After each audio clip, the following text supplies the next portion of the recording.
Welcome everyone to tonight's webinar event, Single-Use Bronchoscopes Ready for Prime Time, sponsored by Ambu. Before we begin, there are a few reminders for all the attendees joining tonight. You all have joined in a listen-only mode. You may ask your questions throughout the lecture by using your question feature located on your control panel. We will address all the questions at the end of the webinar. Dr. Wag is tonight's moderator. He will be introducing our speaker. Dr. Wag. Good evening, everybody. I have the privilege of introducing Dr. Jonathan Kurman. He really requires no introduction, though. I've had a chance to work with him on this project, and he's quickly become a friend. He is an assistant professor of medicine at the Medical College of Wisconsin and the director of Interventional Pulmonology for the Froedtert and MCW Health Network.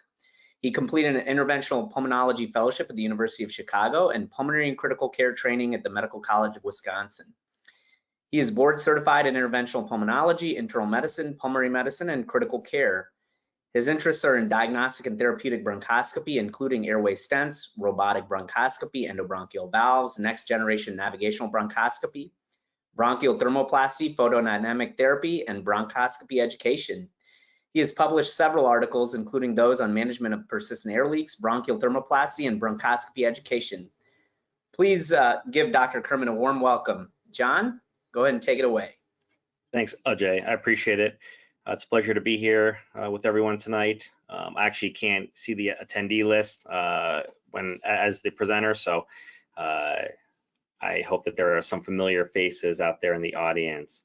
I want to thank Ambu for sponsoring tonight's event and for the Society of Advanced Bronchoscopy for having me speak on this topic, which is near and dear to my heart. Here are my disclosures. Ones that are pertinent for tonight's discussion are my relationship with Ambu. I'm a consultant for them as well as advisory board member. And then I also do some work with Boston Scientific and with Pentax, both of whom also make single-use bronchoscopes. There are our pictures again. Sorry, you have to look at all these pictures of us. Here's the agenda for tonight. So first, I'm going to touch on single-use bronchoscopes in general. Why should we use them? Why should we not use them? And then we'll get into some comparison studies. Then I'm going to speak about some new comparative data that's my own. And then finally, I'm going to end with clinical experience from both myself as well as some of my colleagues at other interventional pulmonology programs when we've used single-use scopes for IP applications. So tonight, in full disclosure, I'm focusing primarily on the US market, both in terms of the literature that I'm going to present, as well as the scopes we'll discuss. So these are the currently available single-use bronchoscopes on the market here. You've got the Ambu A5 as well as A4, the Verathon B-Flex, the Olympus H stereoscope, the Pentax scope, the Boston Scientific Exalt Model B, and the TSC Bronchoflex. And these are all the different sizes that are available in each brand as well. Actually just put together this slide a couple hours ago because as I was going through everything again, I just wanted to illustrate kind of where we started and where we've come to. And I kind of liken this to the electric vehicle boom. You know, for a while it was just one or two players, and then there's been this explosion over the past 4 to 5 years, and now it's a much more crowded market. So the Ambu, A-Scope 1, that came out while I was actually still in medical school back in 2009, followed shortly by the A2 and then the A3, and then there was this gap for 5 years until the A4 came out, which really kind of set the stage for the current generation of single-use bronchoscopes, which are really divergent from their earlier predecessors, as you might expect. And then quickly following the A4, came the Verathon B-Flex, the Olympus H stereoscope, the Boston Scientific Model B, the TSC Bronchoflex, and then the A5 and the Pentax scope.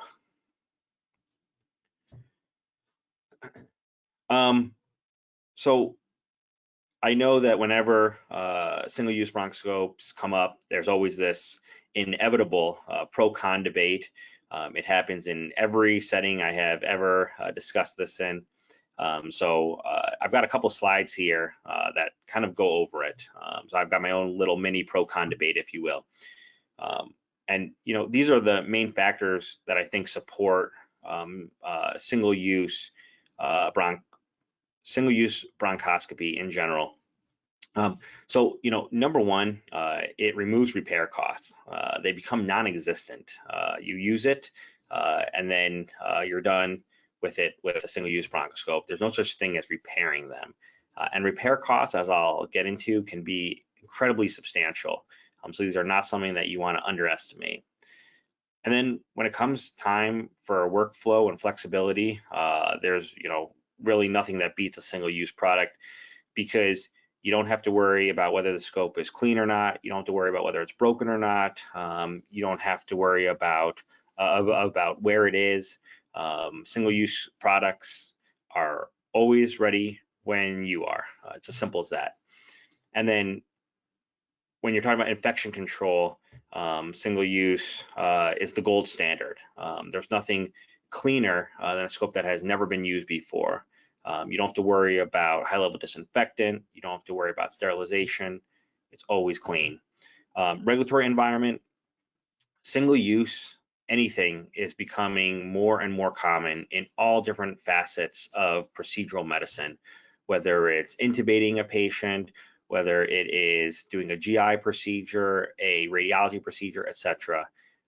Single-use is just becoming more of an accepted standard in medicine.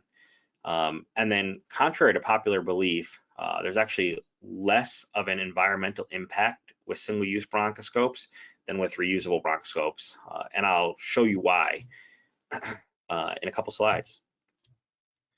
And then, the flip side of the coin is, why not single-use? Cost is the big one that comes up a lot, and I'm going to get into this here in a second. There's also environmental impact. A lot of people just can't fathom how using a scope and then throwing it away is less environmentally impactful than reusing a scope multiple times. But it is, once you factor in all of the reprocessing chemicals and energy and water that are required. And then performance is the one that I'm really going to focus on in the latter part of this talk, because I would say that the gap is closing between single-use flexible bronchoscopes and reusable bronchoscopes if it hasn't already closed completely. So here is my first slide focusing on the cost aspect, and I've got a couple here. When you talk about costs of reusable bronchoscopes, you really have, of reusable bronchoscopes, you really have to break it down into capital investment, repairs, reprocessing, and cross-contamination. Each of these facets is a separate cost, and if you don't account for one of them, you're going to underestimate the true cost of reusable bronchoscopes. This paper by Sort from 2019, so only a couple years old at this point, was a nice systematic review. I think it looked at 11 studies, and each of those studies had an average of, I believe, about 400 bronchoscopies per year, so kind of on the lower end a little bit. I'm going to show data on some of the higher volume centers after this, so a little bit, lower volume centers. And they amortize the capital costs over 5 years with a 3% depreciation. And what they found was an average per procedure cost of reusable bronchoscopes of about $135. So that's the data that's out there. When it comes to repairs, this has really come into the spotlight recently. Gupta and Wang published on this about a decade ago now, and I can tell you that it's only gone up, since then. But they did a nice study looking at 16 U.S. hospitals, and they found that the average repair cost for a bronchoscope when it goes out is about $3,400. So it's not cheap to repair, and like I said, these data are a bit old already. When you look at more contemporary data, the cost is significantly more than that in many cases. I know that I've published on this as well as a few others. And so when you go into the literature, I think that you'll be surprised, if not alarmed, by how much it costs to repair a reusable bronchoscope. They are not cheap. They found the average cost for repair was about $99 per procedure. And this is probably actually an underestimation, if anything, because there are all kinds of costs that are outside of a service contract. So certain repairs may have caps on them. Loaners may not be accounted for there. Even transport, like shipping costs, may not be factored in there. So if anything, I would say that this is a conservative estimate. Reprocessing. There are so many little nuances and factors that go into reprocessing a reusable bronchoscope, and accounting for all of those is critical, again, if you want an accurate picture of what the reprocessing costs are. And you have to think about all the different steps there. So you really have to deconstruct the whole process, which starts at pre-cleaning at the site of use. So after you use the bronchoscope, you take it out of the patient. It's undergoing that first, pre-cleaning with the green sponge or whatever you have at your facility, and then it's being packaged and transported down to wherever it's going to be cleaned. And then there's another manual cleaning and a manual rinsing that occurs there, followed by either a high-level disinfection or a sterilization. There's been a big push to transition to sterilization, and that's part of the AAMI ST91. I had to write that down because I knew I was going to forget it. But it's part of these new guidelines that are out pushing for sterilization and actually mandating it because of the cross-contamination risk. And I'll get into this more. And then there's, again, the transport cost back to your storage area where they're going to dry these and store them. Sometimes scopes need to be subsequently inspected, and then you actually use it after all that.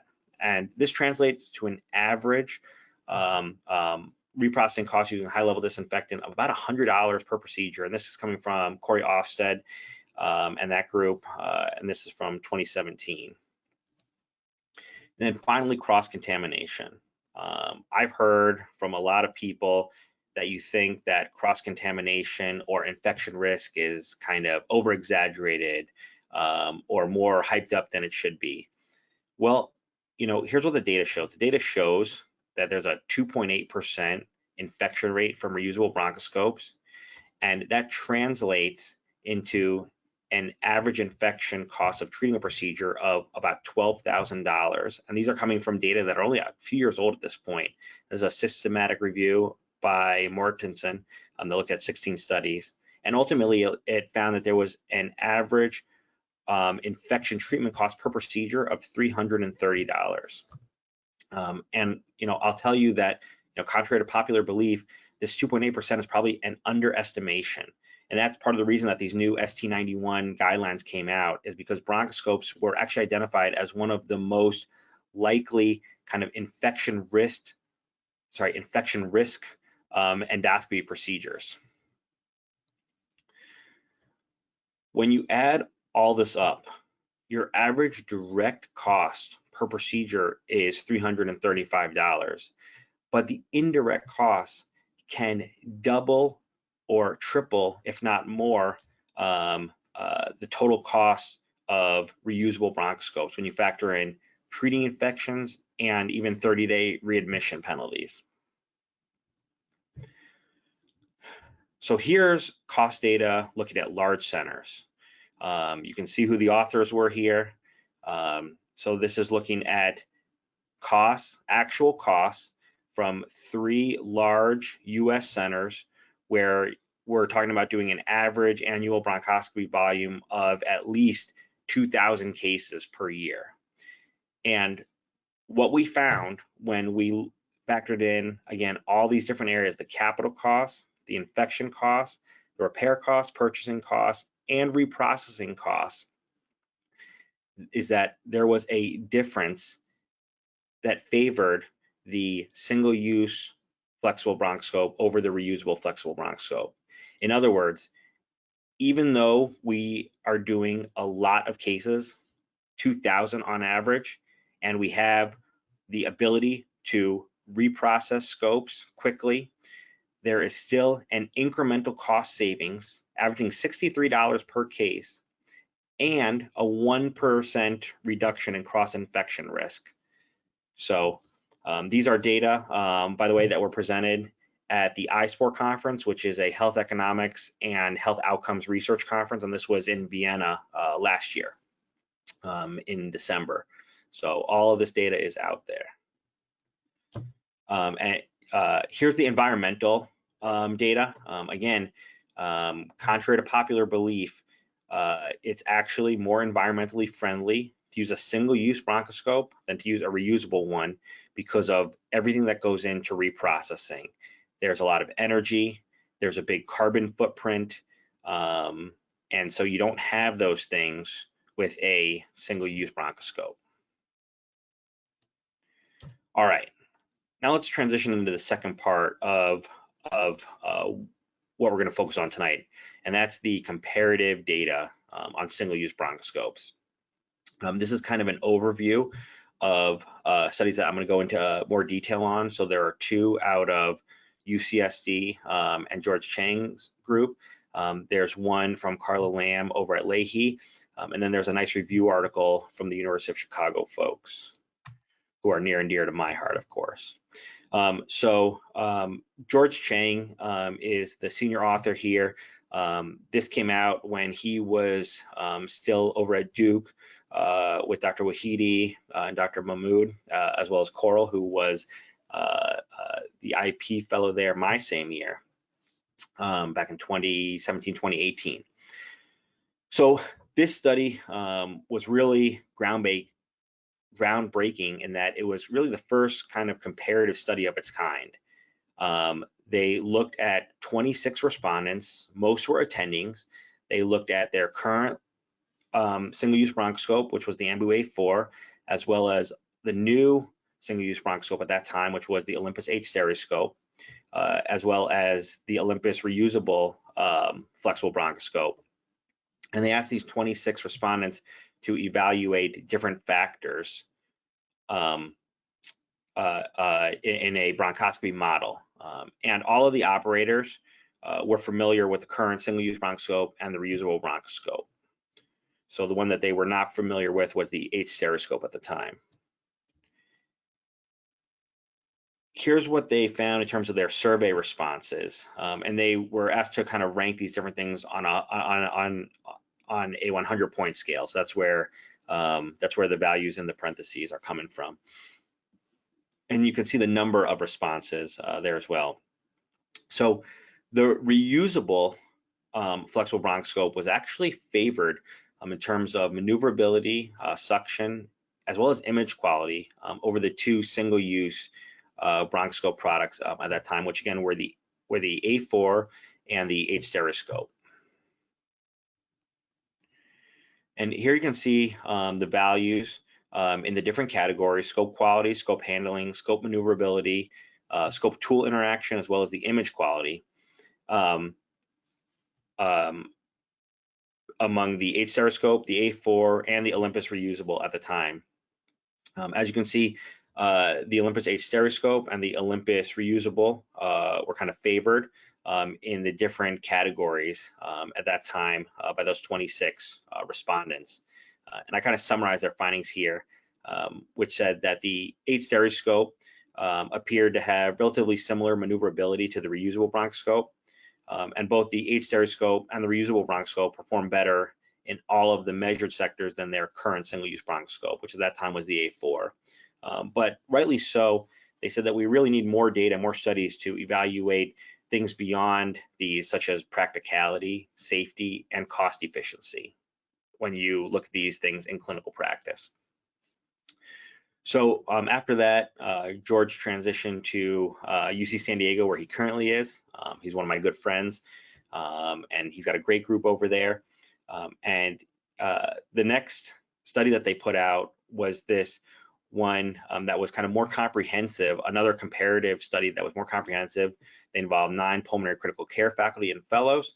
And again, this was a ex vivo model-based single-use bronchoscope assessment, where they now took 3 single-use bronchoscopes. So in addition to the H stereoscope and the A4, they also incorporated the Verathon B-Flex. And the main focus here was on maneuverability and on accessing traditionally challenging to access airway segments, such as the apical segments bilaterally, as well as the superior segments. And they did this with and without a tool in the working channel, recognizing that that tool can decrease flexibility of the scope. And so they asked these 9 participants to complete bronchoscopies on this model, and then they were asked to rate the maneuverability into these challenging segments on a scale of 1 to 100 again. And here's what the data showed. The first row is without a tool in the channel. The second row is with a tool. And you can see that the Olympus H stereoscope and the Ambu A-scope 4 had significantly higher perceived maneuverability ratings compared to the Verathon B-Flex in this model. And here are the actual number of participants that were successful in each category. With the Olympus H stereoscope, all 9 participants were able to access the 4 different airway segments that were challenging without a tool in the lesion. That decreased slightly for the A4 and decreased more substantially for the Verathon B-Flex. And then here's the data with a tool in the working channel. You can see that the Olympus H stereoscope still performed well. All 9 participants were able to access those challenging segments. And it, again, decreased slightly for the A4 and decreased much more so with the Verathon B-Flex scope. So they concluded here that of the 3 single-use flexible bronchoscopes that were evaluated in this model, the H stereoscope was perceived as the best performing, followed closely by the Ambu A-scope 4. And they also, in the subsequent manuscript that came out, found that the imaging processing for the single-use bronchoscopes was not quite up to par compared to the Olympus reusable bronchoscope. The next study that came out was by Carla Lamb's group over at Leahy Clinic, and this was just last year, so all this stuff is pretty recent. And this was the first study that really looked at the technical performance of flexible bronchoscopes, single-use flexible bronchoscopes, in a more rigorous manner. And they really focus in this study on suction. And they did water suction and visualization, as well as suction of a mucus mass, as well as a mucus plug. And they used a viscous mixture to simulate this. You know how mucus is very variable among our patients, so it's hard to replicate it perfectly, but there are different ways to do it using thickening agents and whatnot. And then they looked at suctionability, how long it took to suction, and they looked at visualization also, and they used a 1 to 10 scale here. And they repeated these tests using 15 different physicians. And it was really nice how they did this, because they took physicians from a bunch of different specialties who all do bronchoscopy. So pulmonologists, interventional pulmonologists, critical care folks, anesthesia, and thoracic surgery folks. So a more generalizable group of participants. And then they asked each physician to do the different tests using several different bronchoscope versions. And they did block randomization here. So task number 1 was just suctioning water and assessing visualization. And what they found here was that the mean mass of water, i.e. how much water they could suction in 30 seconds, was significantly greater for the EXALT Model B compared to the A-scope 4 across all scopes when you looked at equal sizes. In test 2, where they were looking at the mucus mass simulation suctioning, the mean mass of the mucus, so how much mucus was suctioned by the A scope 4 large and the Exalt Model B regular, were similar. And then test number 3 was that mucus plug. And what they found here, again, unsurprisingly, was that the cases that achieved successful mucus plug clearance increased as you increase scope diameter. So the bigger the working channel diameter, the better the suction was intuitively. And it was similar between the A scope 4 and the Model B scopes of equal size for all 3 device sizes. Here's the visualization ratings. In the anatomical model that they use, the visualization in terms of definition, color balance, white balance, etc., was better in the Exalt Model B versus the Ambu A4. So what they concluded in this study was that a new single-use bronchoscope, i.e. The Boston Scientific Exalt Model B, provided very strong suction capabilities and visualization compared to the same diameter single-use bronchoscope, which was already on the market, the Ambu A Scope 4. And then the other paper that was not bench research, but was a very nice review that came out in 2022 was by Elliot Ho, as well as the moderator for this talk, and then my 2 mentors, Drs. Hogarth and Mergu. And they did a really nice kind of systematic review that was guided by solid PICO questions, population intervention comparison outcome questions, really trying to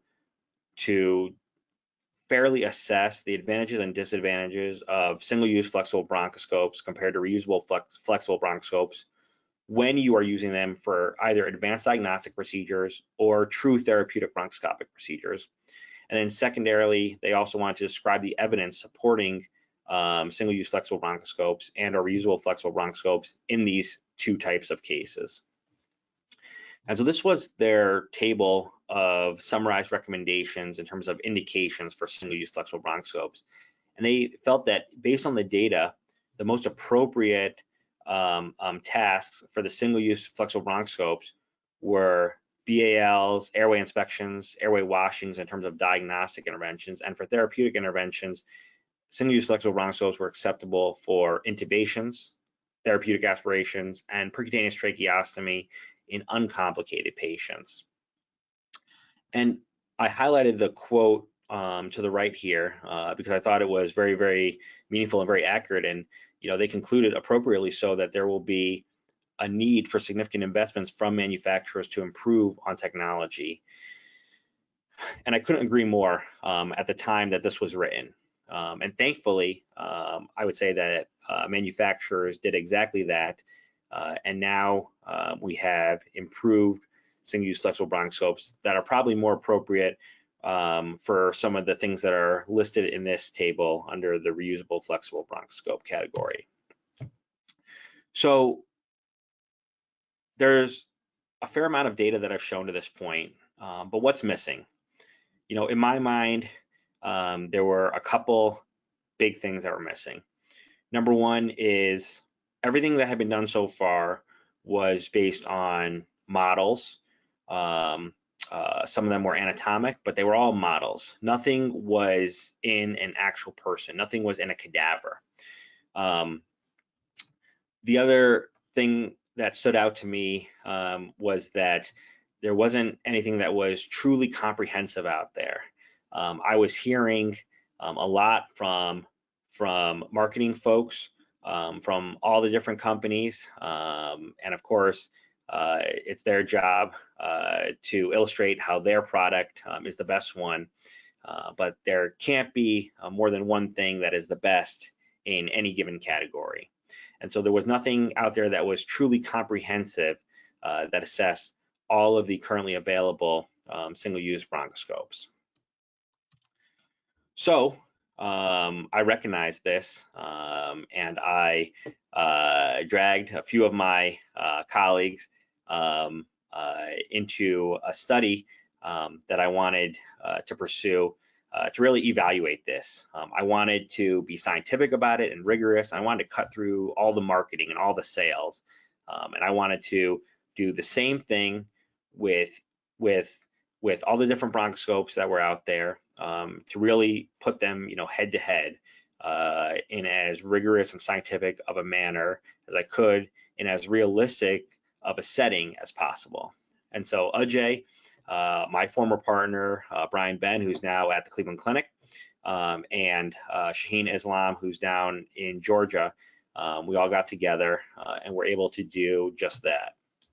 And so this was a poster that I presented back in October at the World Congress for Bronchology and Interventional Pulmonology in Marseille, France.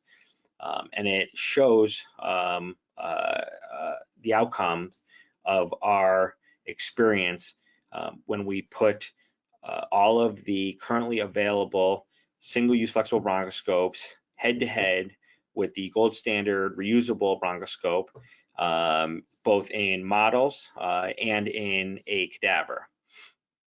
And I'm going to go in to the different sections here in a little bit more detail. Here I talk about the design as well as the methods. You can see the reusable flexible bronchoscope that we use, the Olympus BF1 TH190. It's a mouthful, but that's the, I would say widely considered, at least in the US, to be the gold standard reusable flexible bronchoscope.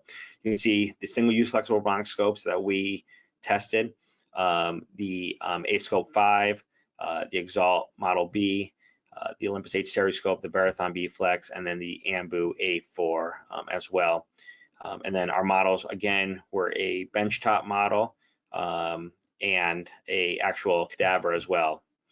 And here's what I found. Admittedly, no single-use flexible bronchoscope is superior in every single category. The perfect single-use bronchoscope does not exist. There's more work to be done. We have not reached, the pinnacle yet. At least one single-use flexible bronchoscope was better than or equivalent to the Olympus reusable flexible bronchoscope in every category. Among the single-use flexible bronchoscopes, the Ambu Ascope 5 was either superior to or equivalent to the Olympus reusable flexible bronchoscope in the most number of categories. And here are those, those data will be on the next slide. This slide actually showed how we did some of this stuff. And I was very insistent that I wanted all of our testing to be very, very rigorous and scientific. What I actually mandated was that it be so simple and so easy to replicate that it wouldn't even take a physician to do this. I wanted an engineer to be able to do this. And so we actually designed this kind of mounting system that would hold the bronchoscope handle and would fix the bronchoscope shaft in place. And then there would be a second fixture to kind of hold just proximal to the tip. And so the positioning of the bronchoscope was the same for every assessment. And so it was just a matter of just pushing down the flexion and extension lever. And what you can see in the bottom left here is how we measured the angle during flexion and extension maneuvers. I drew one line down the shaft of the bronchoscope, and then another line kind of at the angle that the tip of the bronchoscope was at, and we then just measured the angle there. And we made sure that we were consistent with how far the bending section was from that kind of distal fixture, fixture block 2 on the diagram up top. And I really wanted to be tool agnostic here. So I told them that I wanted to try every single tool that I use every day in the Bronx Suite. So we use Boston Scientific forceps. We use Boston Scientific bronchothermoplasty catheter, the CRE dilation balloons, their Exelon aspirating needle. We used Irby. straight fire APC probes and single-use cryo probes. We use pulmonics, valve deployment catheters with valve loaded, as well as their Chartis balloon catheter. So things from all different companies that we use for advanced diagnostic and for interventional procedures every day. And you can see me and Ajay in that photo doing the testing. So we spent all day in a cadaver lab doing this stuff. Here's an image. Sorry, I lied. The data is probably on the next slide. I got ahead of myself. But here's an image or a slide showing the different images, comparing the Olympus reusable scope to the Ambu A-Scope 5 HD. And you can see the same image captured in our cadaver. So this patient was not, breathing. This is a cadaver. But you can see the same kind of positions with each scope.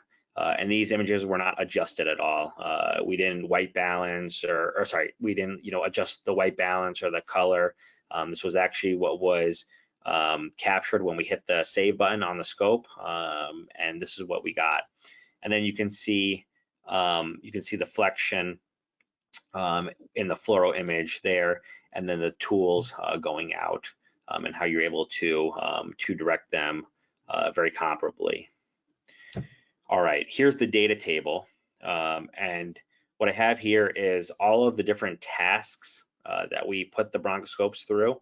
So you can see flexion and extension tasks without tools and with all different tools. And the number before, the first number in each row is the flexion, and the second number is the extension in terms of degrees. And then you have suction values, and these are in seconds, and this is for both water and with a more viscous solution. And then you have some different optics categories, depth of field as well as field of view. And the value in each row that is highlighted in yellow, that was the best value with each task. So for example, in terms of the flexion and extension without tools, the Olympus H series scope actually had the best flexion and extension. And these values actually came from the manufacturer specifications. This wasn't something that we measured, ourselves. We did the measurements with the tools in them. And so, as you can see down here, there are the most highlighted values in the Ambu A-Scope 5 column, but it was not perfect in every category. When you look at the suction categories, the Boston Scientific Exalt Model B excelled there in terms of suctioning with both water and with viscous material. And with water, the difference between that and the next leader, which was the reusable scope, was about a second. And then in terms of depth of field, there was a three-way tie, and then same thing with the field of view as well. Here you can see a close-up of our different flexion extension tests. Sorry, the pictures are a little bit grainy. We were actually using this dedicated overhead camera there, and it had trouble focusing on some of the smaller tools there. But these are actual kind of images that were recorded during our testing. And the blue box on the left contains the Olympus bronchoscope as well as the Ambu A5 bronchoscope with the Pulmonix 5.5 endobronchial valve deployment catheter with a valve loaded into it. And you can see the Olympus flexion of 161 degrees versus the Ambu A5 flexion of 195 degrees. My thought in seeing this was that, that's nice, but there's no way that a valve is going to deploy when a scope is that flexed.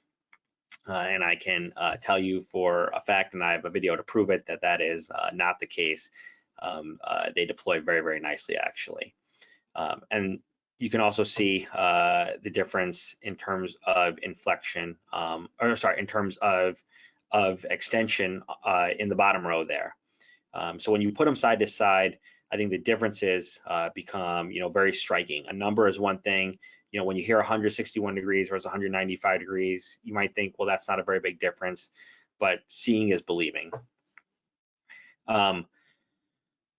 We have in the box on the right, we have the Boston Scientific 2.8 millimeter forceps in both of our scopes, the Olympus reusable scope as well as the Ambu A5 HD. And again, here you can see again the fairly pronounced differences in terms of flexion and extension with the tool in the channel.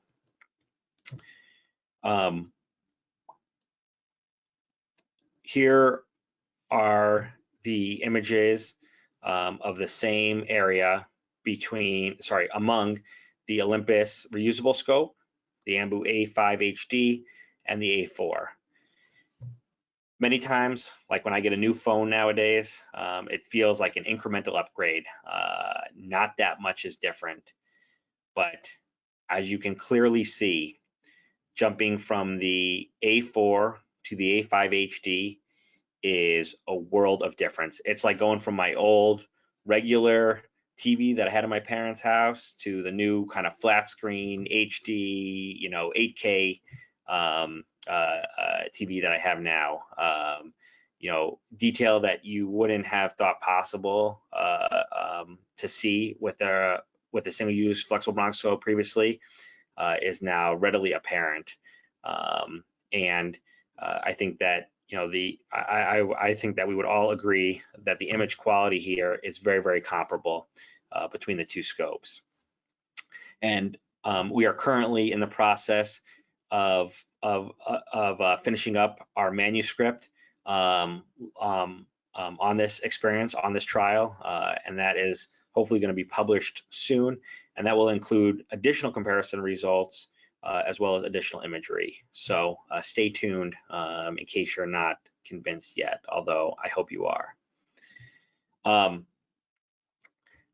I have a couple of videos here that are from myself as well as from some of my IP colleagues at other institutions showing what's possible with the new generation single-use flexible bronchoscopes. So this is going into the right upper lobe here, and we're going to go up into the apical segment. So I can tell you for a fact that I have never seen all the way up into the apical segment with a reusable flexible bronchoscope like you can, here.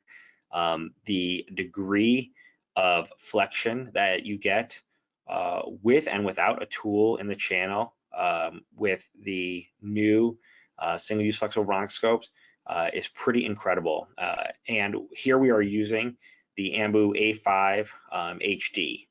So you can literally go down into the right mainstem bronchus, curl up into the right upper lobe, and then continue curling up and look straight up.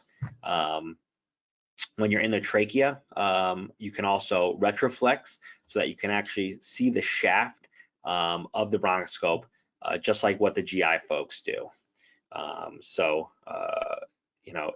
It is pretty incredible. The first time that I did it, I didn't even realize what I was looking at until I appreciated that I had actually completely retroflexed. This is actually my case. This is me deploying a Pulmonx Zephyr endobronchial valve, and I'm in I think LB3 here, so left upper lobe anterior. And what I want to illustrate here is the degree of control and the visualization that you have with a single-use flexible bronchoscope. It is pretty incredible. And if you notice here, the working channel comes out of the left side here. So for deploying any type of device into the left upper lobe, the Ambu A5 just makes your life easier. I would say it's as simple as that. And you can see it here. Sorry for my extra slow deployment, but in the words of my mentor, slow down to finish faster. That's for you, Dr. Murgo. Here is a video from one of my colleagues. This is using the Irby 2.3 centimeter straight fire APC probe. I forget where exactly we are. I think this is the right main stem here. And what I want to point out is look how close the APC probe is to the tip of the bronchoscope. It is barely out of the working channel. You don't have to extend it all the way out so that you can see the letters. You don't have to extend it out so you can even see the black line. And there's no there's no screen flickering, and you don't have to worry about damaging the scope either, because again, this is a single-use scope. If it were to get damaged, that's fine, because there's always another one. You never have to worry about sending it out for a $4,000 repair and waiting 6 weeks.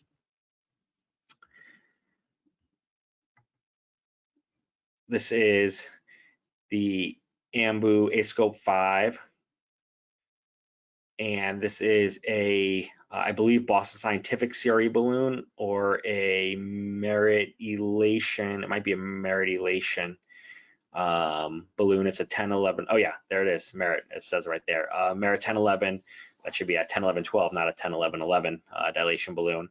But look at what we're doing here with the Ascope 5.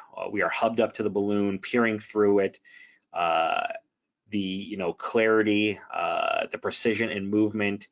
I guarantee you, if you showed this video to somebody who didn't know that it was done with a single-use scope, they would have no idea.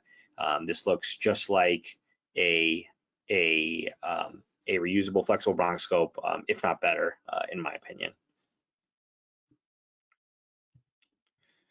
And then here is, I believe, the last of our videos, and this is one of my patients actually. This is the Ambu A5. This is the trachea, distal trachea, with some heaped up granulation tissue there, and this is using a Irby 2.4 millimeter cryo probe to kind of do some freeze thaw cycles around that granulation tissue to devitalize it. Again, you've got your tool coming out of the left side. That took me, I would say, 2 cases to acclimate to. And again, when you're doing anything on the left, your life becomes significantly easier. So with that, it looks like my timing was spot on. I'm gonna open it up for questions now, and thanks in advance for staying awake during this. It was a pleasure to talk to everyone. Thanks, John. That was a great talk. I appreciate your time and effort in that. I have a few questions where we can get started here. What do you think, John, is the biggest obstacle right now to adopting single-use scopes in the bronch suite? And what do you think needs to happen to overcome those obstacles? I think that there's a lot of skepticism, out there. I think people have a preconceived notion about what a single-use flexible bronchoscope, can and should do, and that's probably based on prior experience with older generation scopes, A3s, even A4s, so there's just this reluctance.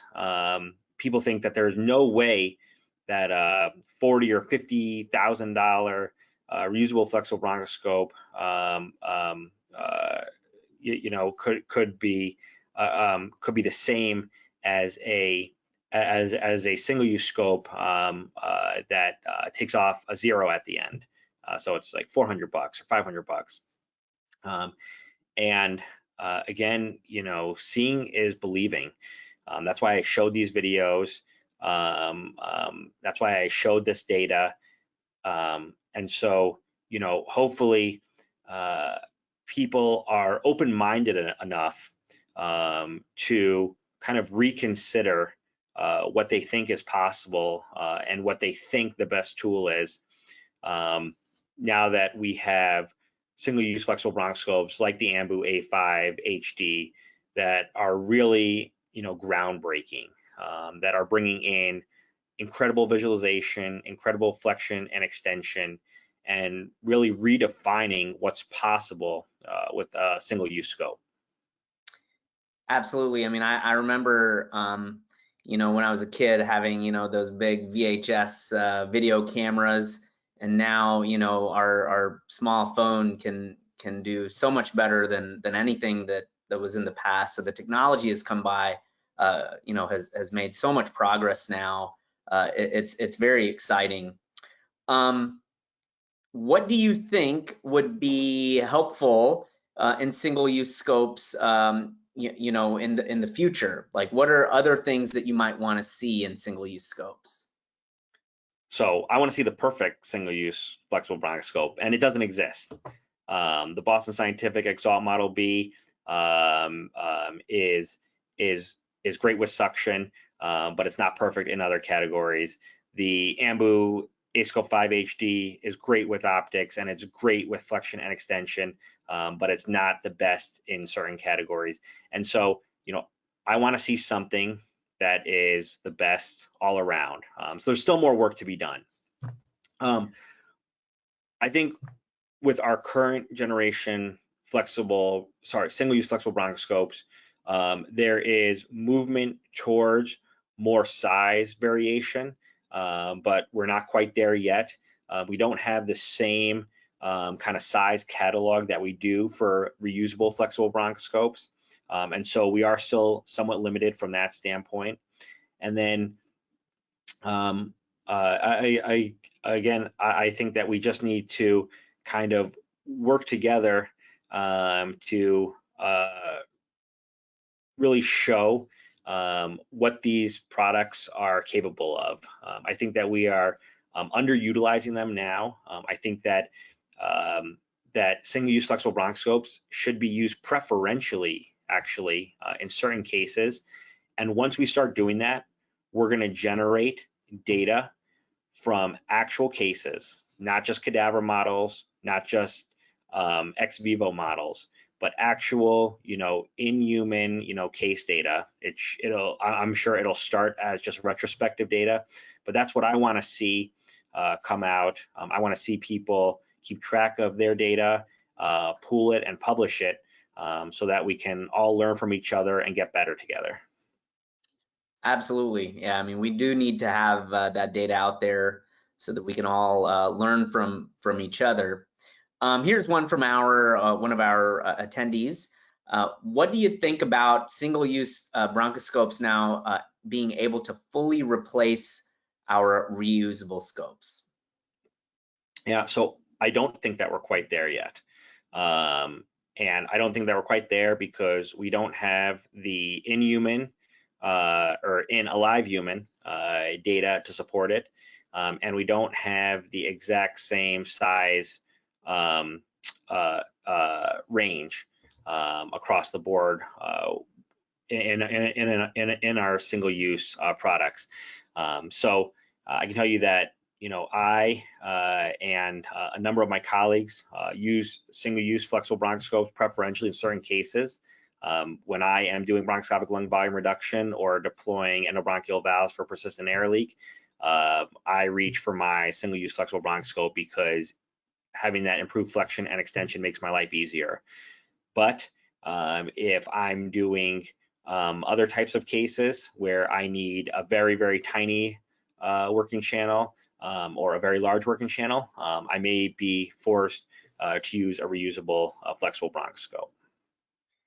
Well, therein lies the opportunities for our industry colleagues to continue to improve the technology. Yeah. So here's another good one from one of our attendees. Even though the costs are comparable, what about the expense in terms of the operating budget as opposed to capital budget equipment costs? Yeah, great point. absolutely great point. When you're talking about single-use flexible bronchoscopes, those generally come out of an operational budget versus reusable flexible bronchoscopes. Those generally come out of a capital budget. I can speak from experience only here in that my operational budget is more forgiving than my capital budget. And so I am grateful for the buckets that they come out of, but they are different. And so if you're at an institution that has a greater capital budget than a greater operational budget, transitioning to single-use flexible bronchoscopes may have more of a financial barrier in that case. I don't think that that's going to be the case in most institutions, but I suppose that could be true. Yeah, I mean, I guess it depends on your institution and how well you get along with your administrators. Here's another good one from one of our attendees. What's the main feature of a bronchoscope that you value the most? Image quality, the flexion, extension, ergonomics? What matters to you? Yeah, so that's a great question, and I'm very selfish. So every time one of my industry colleagues asks me that, I give them the obligatory "it all matters," answer. I'm sure it drives them crazy. When my wife asks me, something similar, I kind of give her that kind of all-encompassing answer where I refuse to select. And honestly, it depends. It depends on the case. If I am trying to, look for, something small or assess, a particular location, then optics are going to be paramount. If I'm trying to deploy a valve, for example, flexion and extension are going to be most critical. So it depends. If I'm doing a therapeutic aspiration case, then suction is going to be the thing that I value the most. And so I think that bronchoscopy is inherently challenging because we do so many different things in the airways, and so developing the perfect scope that is the best in every kind of category is incredibly challenging. But that's what we need if we want a universal single-use flexible bronchoscope. No, well said. I think that there's so many capabilities and cost and budgets are important as well, and we have to kind of be able to tailor to what we need. Exactly. But I agree. I mean, I want it all, if at all possible. Yeah. Here's one. So, I mean, focusing on your experience with the Ambu A5 scope, what kind of features about it do you feel like bronchoscopists would be most excited about? So I had previously used the A4, and in full disclosure, so I've used the Ambu A4, I've used the Verathon B Flex, Boston Scientific Exalt Model B, and the Ambu A5, all during actual cases. And for me, I was kind of comparing the Ambu A5 to the A4 because that's what I had used previously. And the most striking thing for me was the optics. And I think I showed that on that one slide. It was, it was like night and day, difference. I thought that the little, HD that they put on, the name after the, Ambu A Scope 5, HD, I thought that was mostly a marketing thing. But when you see the images side by side, you're like, whoa, it just has that wow factor. And so, that really struck me. And then, they had talked about flexion and extension, but I don't think that you appreciate it until you start, using it, and until you start really pushing the scope and seeing what it can do. And then, you start deploying valves in the left upper lobe apical segment in LB12 with perfect visualization and without having to kind of walk up the airway wall and traumatizing it to get there. You just go and deploy, and you see perfectly the whole time. All of these things were just striking. So each time you do a first with that scope, you appreciate what it brings to the table, and what the engineers made it capable of. Absolutely. There's so many exciting developments in that technology that the A5 scope is able to demonstrate. So agree. I mean, the abstract that you shared and some of the images were quite exciting. Let's see. Oh, you mentioned this, John, earlier today, but what do you really think about this left-sided tool deployment? How does that feel? I mean, it's like, in the United States, we're driving, on the right side, and we have a certain way of doing things, and now all of a sudden this stuff is coming out the left side. What do you think? So before I ever used the A4, I thought that was the craziest thing I had ever heard of, because I was so used to the Olympus reusable, which has that kind of 3 o'clock working channel position. But then I used the A4 and I kind of got used to the left side, and then making that transition to the A5 was really inconsequential for me. It was just more of the same. So I think if you haven't used the A4 before, it will be a little bit different, having that working channel come out of the left side. I personally think that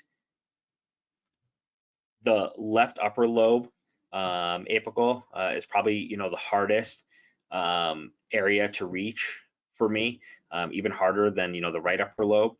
And so if I had to prioritize the right or the left in terms of the working channel, I'm going to prioritize the left, because just having that channel at the 9 o'clock position lets me do whatever I need to in LB12, the left upper lobe apical segment.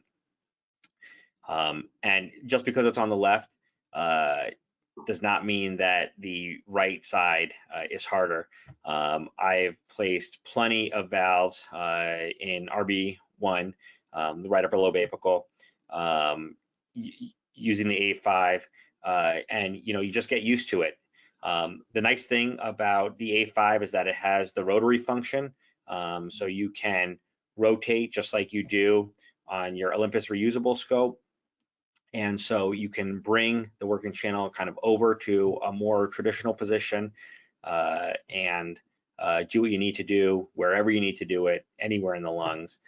And so, yeah, the short answer is for the first case or two, it's weird.